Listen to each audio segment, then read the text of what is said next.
ودي طريقة التقديم سهلة وبسيطة. بيتاكل معاه كمان بصل. عايزة اقول لكم انا قعدت كلته الساعة 5 الفجر. يا رب يكون الفيديو عجبكم، واشوفكم على خير في فيديو جديد ان شاء الله. السلام عليكم ورحمة الله وبركاته. ازيكم يا حبايبي، عاملين ايه؟ يا رب تكونوا بخير وبصحة. النهاردة بقى داخلين على الجامد جامد، الجامد اللي مفيش بعد كده. السمك اللي بتجيبيه جاهز مستوي ب200 جنيه و150 جنيه، وممكن يعدي لأسعار خيالية وفلكية، ومش عارفة ليه. نعمله في البيت بإيدينا، بنظافة، متأكدين من نظافته، متأكدين من المكونات اللي جواه، ما فيهوش مادة حافظة. اهم حاجة ان ما فيهوش مادة حافظة، ما فيهوش انت منضفاه بايديكي زي الفل ان شاء الله. السمك ده ايه؟ السمك ده بوري. البوري وشه عريض.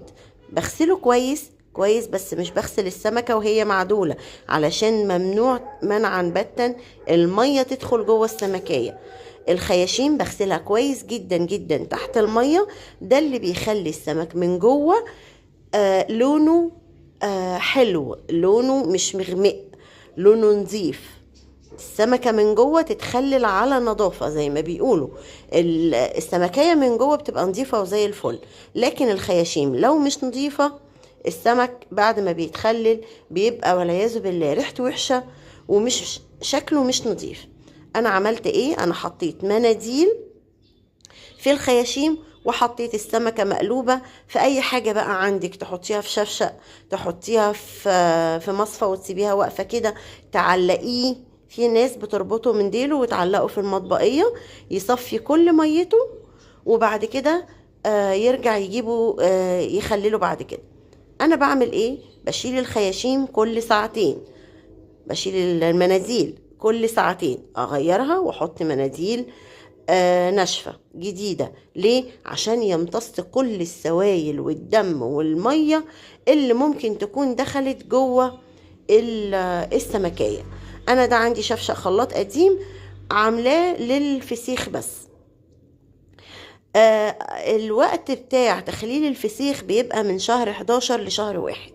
ده احسن بوري ممكن تشتريه. فانت ممكن تجيبي كمية كلها اللي انت عاوزاها وتخلليها في الوقت ده، وبعد كده تقعد معاكي السنة كلها. هتقعد ازاي؟ هقول لكم دلوقتي تقعد ازاي.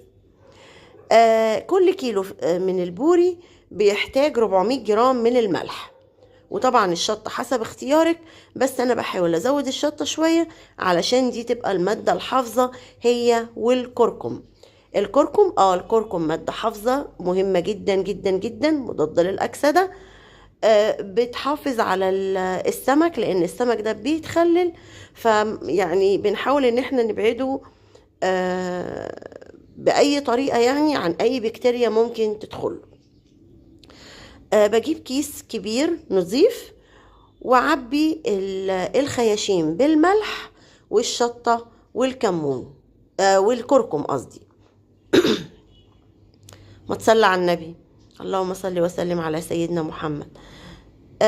بتحطي زي ما انت شايفة كده الملح والكركم، معلقة الناحية دي ومعلقة الناحية دي في كل سمكية، وتحطيهم عكس بعض وتخلصيهم كلهم وتقفلي عليهم الكيس كويس جدا جدا جدا. اهم حاجة الاكياس ما تكونش مخرومة، ولازم تاخدي بالك قوي من النقطة دي. الكيس الاولاني او التاني او التالت، يعني جميع الاكياس اللي هتعبي فيها يا ريت ما تكونش مخرومة.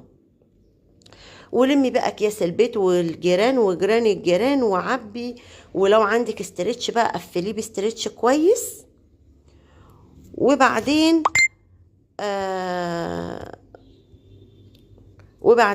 اقفلي الاكياس كويس عليه تاني، يعني اقفلي بالاسترتش واقفلي باكياس تاني. اديله كمية اكياس محترمة، قفلي كويس كويس كويس. واحلى حاجة بقى لو اخر كيس ده اسود.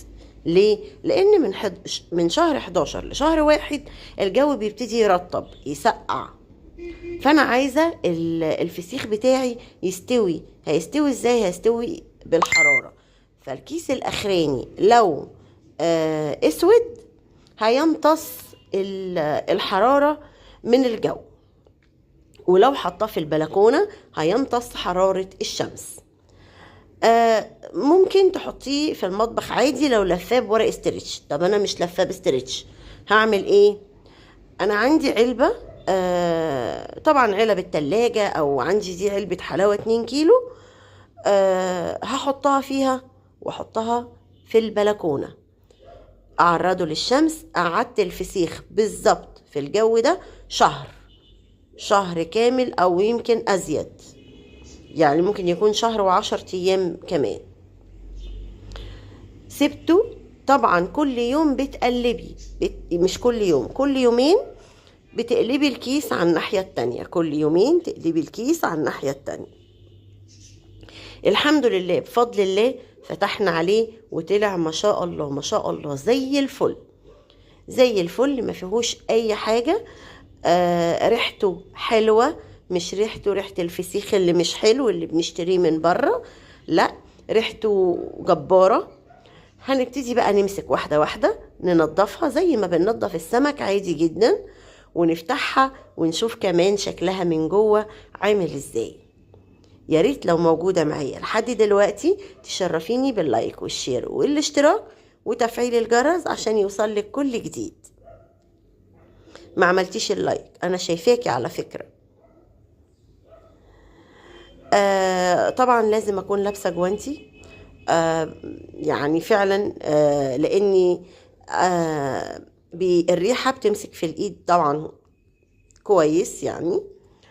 وهبتدي انضف السمك القشر بتاعه. شايفين مجرد ما قشر السمك بيتشال بيبان لون السمكية الحلو ازاي. طبعا الكركم اللي بيدي اللون ده وبيخلي السمكية من بره لونها مصفر كده. لو حاطه بابريكا بقى هيدي لون كمان احمر. لو مش حاطه خالص هتلاقي السمكية من جوه لونها احمر. انا عملته اول مرة، عملته ما كنتش حاطه كركم، كنت حاطه ملح وشطه بس. السمكية من جوه كان لونها ما شاء الله، فعلا فعلا. يعني انا كنت باكل السمك ده وانا بنضفه. حتى السمك اللي انا بعمله دلوقتي كنت باكله وانا بنضفه. ما شاء الله السمك زي الفل. زي ما انتوا شايفين شكله بعد ما تنضف. هنبتدي بقى نفتحه من جوه ونشوف من جوه شكله عامل ازاي. بفتحه بالمقص وبشيل الخياشيم وبتطلع بالبطن اللي جواها فقط لا غير. مش هتلاقي اي حاجة تاني في السمكية اكتر من كده. فعلا ما شاء الله ما شاء الله السمكية من جوه شكلها ابيض وزي الفل. وشايفين مستوي ازاي؟ انا بكسر الراس وبتتخلي وبيطلع ما فيهاش اي نوع من اللحم. طبعا دي بواقي الكركم والشطة. مجرد ما مسحته السمكية ما شاء الله زي الفل. وبألف هنا وشفا على اللي أكله واللي هياكله. ايه رأيكم؟ قولولي ايه رأيكم. يا ريت يا ريت يا ريت تجربوه. السمك في الشتاء هيقعد شهر لو السمكية كبيرة، لو السمكية صغيرة 20 يوم. في الصيف لو السمكية كبيرة 20 يوم، لو السمكية صغيرة هيقعد 15 يوم. شايفين اللحم بيتخلي ازاي؟ ما شاء الله. انا اول واحدة كلتها دي مش قادرة اقول لكم كان احساسي عامل ازاي. اتخلى بكل سهولة. مستوي كويس جدا جدا جدا. بالظبط بالظبط. لو فكرتي تعملي الفسيخ من شهر 11 افتحي عليه 10 12 هيبقى بالمنظر اللي انت شايفاه ده. ما شاء الله مستوي. ولو السمكية كبيرة ويستحسن تكوني جايبة السمكية الكبيرة، يعني الكيلو يعتبر سمكتين ويمكن كيلو وربع سمكتين، عشان يبقى فيه لحم كده وطعمه يعني تتمتعي بيه. فعلا اكل الفسيخ ده متعة. الناس بتوع يع ومع دول ملناش دعوة بيهم خالص. اكل الفسيخ والسردين، انتوا شفتوا على قناتي قبل كده انا كنت عاملة فيديو بالسردين. اكل السردين ده مزاج، والفسيخ ده مزاج. في ناس تقولك لا الرنجة، لا الرنجة حلوة بس مش كفاية. معلش غصب عني وانا بتحرك انا اللي بهز الكاميرا. ما كنتش واخدة بالي انها بتتهز. شايفين انا بخليه ازاي؟ بكل سهولة بكل سهولة بيطلع اللحم من الجلد، واللحم بيطلع من السلسلة بكل سهولة. يا رب يكون الفيديو بتاعي بيعجبكم، ويا رب يكون فيديو النهاردة عجبكم. انا عارفة الناس اللي بتحب الفسيخ المنظر ده بالنسبة لها هيبقى تعب اعصاب، انا عارفة. اعذروني. واتمنى والله ان كل حبايبي يكونوا معايا عشان يدوقوه ويقولوا لي رأيهم في طعمه. اللي انا عارفة طبعا ان هو تحفة وجبار. ودي طريقة التقديم سهلة وبسيطة. بيتاكل معاه كمان بصل. عايزة اقول لكم انا قعدت كلته الساعة 5 الفجر. يا رب يكون الفيديو عجبكم، واشوفكم على خير في فيديو جديد ان شاء الله.